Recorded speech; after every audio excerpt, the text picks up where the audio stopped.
राधे राधे बंधुओं। तो आज मैं आपको दिखाऊंगा जय की जर्नी जो मैंने प्रारंभ की थी नेचर फेज 5 से। उस समय कोरोना का समय था। क्लास 10th के एग्ज़ाम्स 2 बार हुए थे, टर्म 1 और टर्म 2 में। मई में रिजल्ट आया था, अगस्त में मैं कोटा आया और फिर मैंने एडमिशन लिया एलन में, उस फेज़ में जो पहले से स्टार्ट हो चुका था, क्योंकि पहले से फेज़ 5 स्टार्ट हो चुका था और इससे लेट फेज़ हम एफर्ट नहीं कर सकते थे। तो लगभग सितंबर के महीने में मेरी पढ़ाई स्टार्ट हुई थी और मैं आपको दिखाता हूँ इसको सेलेक्ट करके। 2 साल का कोर्स था मेरा नेचर एंथ्यूज, जो आपने यहाँ पे देखा है। तो यहाँ पर मैं आपको नेचर का दिखाऊंगा 2022 और 23 का। तो यहाँ आप देख सकते हो पहला जो टेस्ट था मेरा, मैं आपको रिपोर्ट दिखाऊंगा इस वीडियो में। पहले सबसे देखिए, सूर्य देवता उग चुके हैं। ओम भूर्भुवस्सुः तत्सवितुर्वरेण्यं भर्गो देवस्य धीमहि धियो यो नः प्रचोदयात्। जैसे मेरा नाम आदित्य है और इस लाइफ टर्निंग पॉइंट पे मैं वीडियो बना के आपका मार्गदर्शन कर रहा हूँ, इसलिए सूर्य देवता भी मुझे आशीर्वाद देने के लिए निकल चुके हैं और मैं हटने वाला नहीं हूँ यहाँ से। तो यहाँ पे हम कंटिन्यू करेंगे। सबसे पहला टेस्ट मेरा 22 अगस्त के दिन। होप करता हूँ मैं आपको सब दिख रहा होगा क्लियर। ये आप देख सकते हैं 118 बच्चे थे मेरे बैच में, उसमें से मेरी रैंक आई 118वीं। 587 बच्चे थे उस फेस में। एलन में तो वैसे हज़ारों लाखों बच्चे हैं, पर लेट फेस स्टार्ट होता है तो उन्होंने अप्रैल में ही एडमिशन ले लिया था और मैं अगस्त सितंबर में एडमिशन लिया था। तो मेरे 10 क्वेश्चन सही हुए थे, 40 गलत हुए थे और 50 में से मैंने 46 क्वेश्चन अटैम्प्ट किए। 4 शायद टाइम की वजह से छूटे थे, मैं क्वेश्चंस नहीं छोड़ता। पर इसका रिजल्ट आप देखिए -5 मार्क्स आए, 34 इनकरेक्ट के कट गए। इसी प्रकार दूसरा टेस्ट हुआ 2 अक्टूबर को। ये भी जेई मेंस टाइप में था, फर्स्ट वाला जेई एडवांस के टाइप में था। यहाँ आप देख सकते हैं बैच रैंक हुई मेरी 99। थोड़ा इम्प्रूवमेंट हुआ, 20 मार्क्स आ गए मेरे, 20 मार्क्स इम्प्रूव हुए 19 मार्क्स से लगभग। और मेरे 543 में से 503 रैंक आई, मतलब कि 7 परसेंटाइल लगभग आप मान सकते हो कि 10 परसेंटाइल की ग्रोथ हो जाती उस समय तक। 52 मार्क्स के मैंने कर, तो बहुत मोटिवेशन मिलता है यहाँ से मुझको। वैसे मार्क्स कम ही थे। और 6 नवंबर को हमारे 2 पेपर हुए, जैसे जेई एडवांस के होते ही है। हाँ, पहले मैं आपको खोल के दिखाता हूँ। 399 रैंक आई पहले पेपर में। दूसरे पेपर में आई मेरी 431वीं रैंक। दोनों को मिला के आई मेरी 453 रैंक 463 में से, मतलब वापस में डाउनफॉल हुआ, -10 आया ओवरऑल दोनों पेपर मिला के।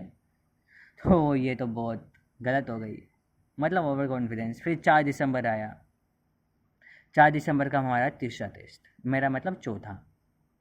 484 बच्चे बचे। देखिए आप, बच्चों की संख्या कम होती जा रही है जैसे जैसे कंपटीशन कोर्स आगे बढ़ता है। रोटेशन जब फिजिक्स में स्टार्ट होती है, बच्चे आना बंद हो जाते हैं क्योंकि दिमाग में बातें घुसना ख़त्म हो जाती है। तो ये नहीं है कि आप कितने स्मार्ट हो, कितने अव्वल हो, मैटर ये करता है कि आप अंत तक लड़े या नहीं।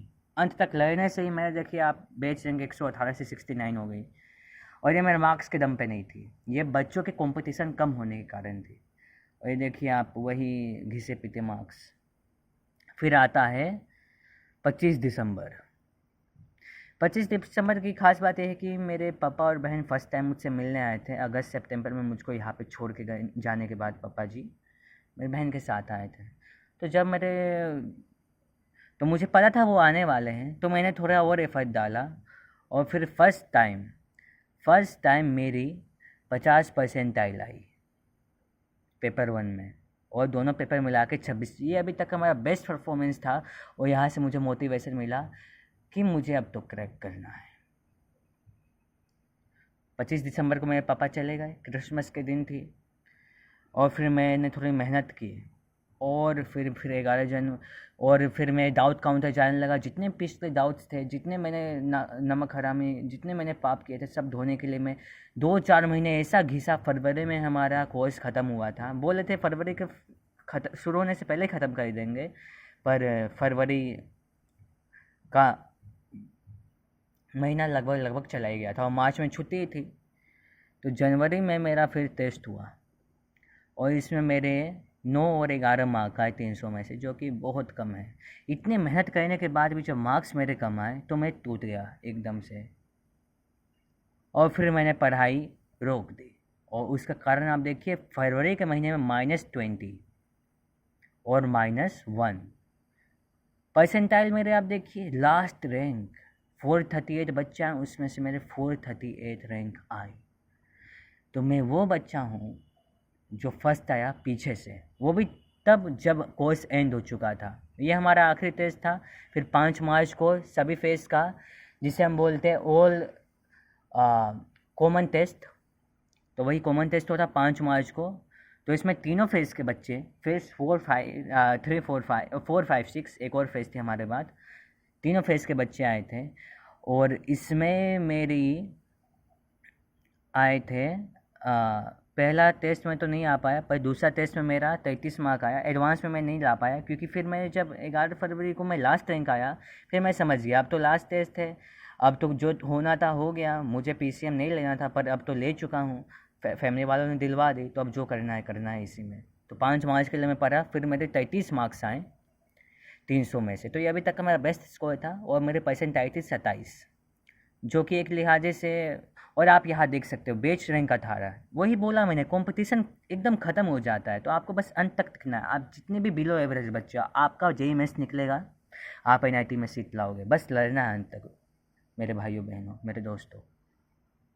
और यहीं पे हमारा कोर्स ख़त्म होता है। और यहाँ फर्स्ट टाइम मैं मिलता हूँ हिमांशु से, आपको दिखा देता हूँ। इसकी अभी 9th रैंक आई है, 9th रैंक आई है इसकी अभी 2024 के मेंस में। यही है हिमांशु।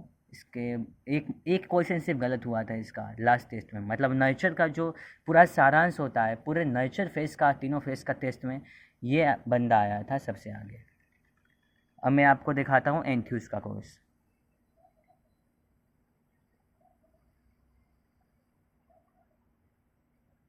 ओके हमें ये चेंज करना पड़ेगा शायद।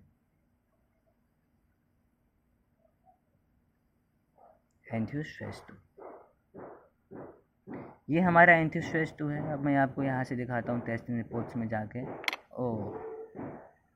फोन तेरा हो गया।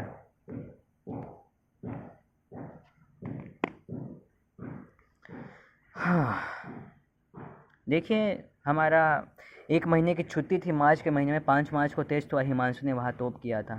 फिर 1 महीने की छुट्टी थी, मैं घर नहीं गया, ना मैं दिवाली पे घर गया ना इस पे, क्योंकि मुझे कुछ करके दिखाना था। फिर भी मैं कुछ कर नहीं पाया क्योंकि बच्चा अकेला है, 10 पास बच्चा कितना ही समझदार होता है। तो फिर मेरा सब टाइम ख़राब हुआ और मैंने दुनिया का असली रंग देखा। फिर मार्च के महीने में घर गया नहीं और क्लास थी नहीं, तो मन ने मुझे हरा दिया। मैं सोता रहता था दिन भर, उठता था तो 12 बज जाते थे और मैं सोचा था ये मैंने क्या किया। ऐसे करके 2 हफ्ते बीत गए। 15 मार्च तक टाइम गया, फिर मैं सुबह उठने लगा। अब बोला मैं अब नहीं टिकेगा, पर तब मुझे कुछ समझ नहीं आया था कि करना क्या है। फिर मैंने सोचा अब तो 4 अप्रैल से कोर्स स्टार्ट ही हो रहा है, तो मुझे उतना टाइम मिला नहीं, तो पूरा मेरा मार्च का महीना ख़राब हो गया। और यहाँ से मेरे पूरे नर्चर की बैकलॉग हो गई। और 23 अप्रैल को होता है हमारा पहला टेस्ट, मतलब 20 दिन बाद कोर्स स्टार्ट होने के। और इसमें मेरे होते हैं 15 क्वेश्चन सही और 40 क्वेश्चन गलत। ओवरऑल मुझे 20 मार्क मिलते हैं, परसेंटाइल आती है 12। इसमें बैठे थे 5744 बच्चे, जिसमें आई मेरे 5036 रैंक 12 परसेंटाइल के साथ। फिर 21 मई, ये वो दिन था जिस दिन मेरा जन्मदिन भी था, और इस साल ये एडवांस का एग्ज़ाम भी 21 मई को होने वाला था, पर हुआ 26 मई को। तो ये मेरा, मैंने सोचा था कि मेरा बेस्ट रिजल्ट होगा जब मैं नर्सर के टाइम पे था, क्योंकि मैंने सोच रखा था कि जब मेरा जन्मदिन आएगा तो उस दिन मेरा बेस्ट रिजल्ट होगा, क्योंकि अभी मेरा डाउनफॉल चल रहा है। और ये था मेरा आज तक का सबसे ख़राब रिज़ल्ट। इसमें बैठे थे, जैसा कि आप देख सकते हो, परसेंटाइल मेरी आई है आधी। आधी मतलब 50 परसेंटाइल नहीं, 0.5, मतलब 200 बच्चे अगर बैठे तो उसमें से आखिरी रैंक, मतलब 100 बच्चे भी अगर बैठेंगे तो मेरी 100वीं रैंक नहीं है, उससे भी ख़राब परसेंटाइल मेरे, वो भी किस दिन, मेरे जन्मदिन के दिन। और उसी दिन टेस्ट भी था, छुट्टी भी नहीं मिले, छुट्टी भी नहीं ली उसी दिन। बर्थडे के दिन लोग की छुट्टी होती, ऊपर से संडे भी था, न बर्थडे का छुट्टी न संडे का छुट्टी, संडे का तो नहीं हुआ चलो, बर्थडे का भी नहीं था, उसमें सबसे ख़राब रिजल्ट मेरा आज तक का। 142 रैंक बैच में, देख सकते हो आप, -35 180 में से, परसेंटाइल 0.02। मुझे समझ नहीं आ रहा मुझसे पीछे कौन है यहाँ पे। इस हिसाब से शायद एक बच्चा होगा 5,000 बच्चों में से। हाँ ये देखिए 5193 रैंक 5194 में से, सबसे ख़राब रिजल्ट मेरा आज तक का, मेरे ही जन्मदिन के दिन ये दिया जेई ने मुझे। अब यहाँ से मुझे जेई को फोड़ना था। फिर हम आते हैं 18 जून को अगला टेस्ट, और यहाँ मेरी आई 21 मार्क्स 300 में से, जिसमें से मेरे 16 सही थे और 43 क्वेश्चन गलत थे, और 20 परसेंटाइल। थोड़ा इम्प्रूवमेंट हुआ, और पिछले अपने बर्थडे के हिसाब से बहुत ज़्यादा इम्प्रूवमेंट हो गया। 5,000 बच्चे बैठे थे, रैंक आए लगभग 4,000 रैंक का जंप आया, 7% मार्क्स थे। और 18 जून को एक और टेस्ट हुआ हमारा, वो ये था जेई मेंस के टाइप का, और यहाँ आई मेरे 11 मार्क्स, परसेंटाइल 27। यही 27 परसेंटाइल मेरी 5 मार्च को भी आई थी, जब मेरा नर्चर फेस का आखिरी टेस्ट था, जिसमें हिमांशु भी बैठा था। और ये उसके बाद से अब तक मेरी बेस्ट परसेंटाइल थी। तो यहाँ से थोड़ा मोटिवेशन मिला। 4,500 लगभग 5,000 बच्चे बैठे थे, और 3,500 रैंक आप राउंड फिगर में मैं बता रहा हूँ आपको, और बेच रैंक आई मेरी 28। तो यही मैं बोलता हूँ, 141 रैंक से 28 रैंक, बिना कुछ मतलब हल्की सी मेहनत में ही।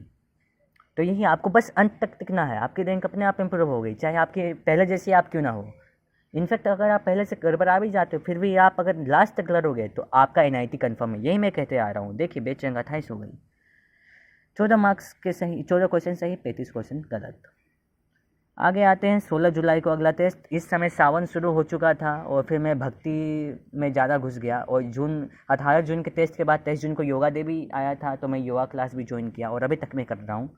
तो इस वजह से थोड़ा मेरा पढ़ाई में घट गया, और वापस मेरा 5,100 बच्चों में से मेरी रैंक आई 5,051, मतलब 50 बच्चों से आगे। ये पूरा शुभ नंबर दिख रहा है, पर है मेरे लिए शुभ 5,051। 54 मार्क्स के सही, 55 मार्क्स के गलत, -1 ओवरऑल। 2 पेपर मिला के जाइए एडवांस के, पहले में -7 और दूसरे में 6। तो ये जस्टिफाइड नहीं है मेरे हिसाब से। फिर आया 13 अगस्त, यहाँ पे सावन ख़त्म हुआ, और योगा मैम ने भी मेरा मतलब वो हमारे फ़ॉर्म नंबर मांगते हैं जब हम जाते हैं, कि कहीं बाहर के बच्चे LN की ये सब सुविधाएं ना उठाए। फिर मेरे मैम को पता चल गया कि मेरे ये हालत है नर्सरी से लेकर एंथ्यूज तक।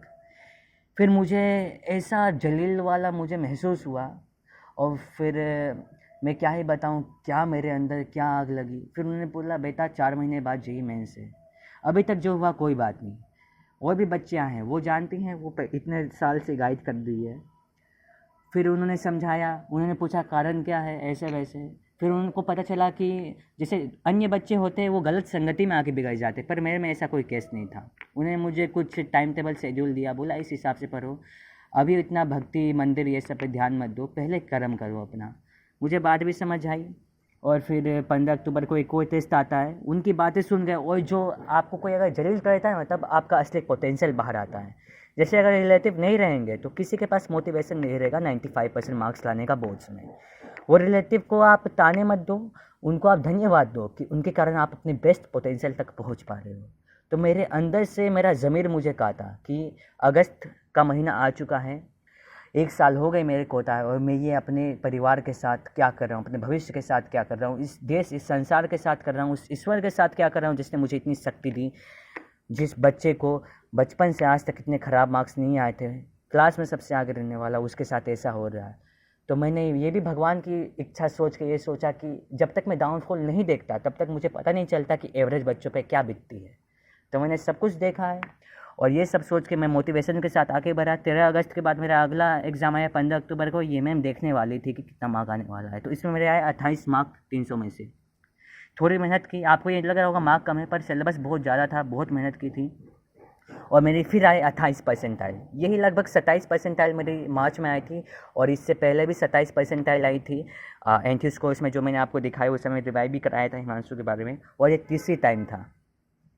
और ये लगता है मुझे ये करना पड़ेगा, ऑटोमेटिक ये क्लोज हो चुका है ऐप, क्योंकि फ़ोन ज़्यादा गर्म हो चुका है। तो 15 अक्टूबर तक हमारा ये था। अब लगता है मुझे ठीक है, अगला पार्ट मैं आपके लिए लेके आऊँगा। तो 15 अक्टूबर और हमारा कोर्स ख़त्म हो गया था, फिर तो दिवाली ही आ गई थी। तो यही थी मेरी कहानी, और मैं आपको आगे भी दिखाऊंगा कि मैं कहाँ से कहाँ कैसे पहुँचा, इतने डाउनफॉल से कैसे मैं टॉपर बना। जय श्री राम, राधे राधे।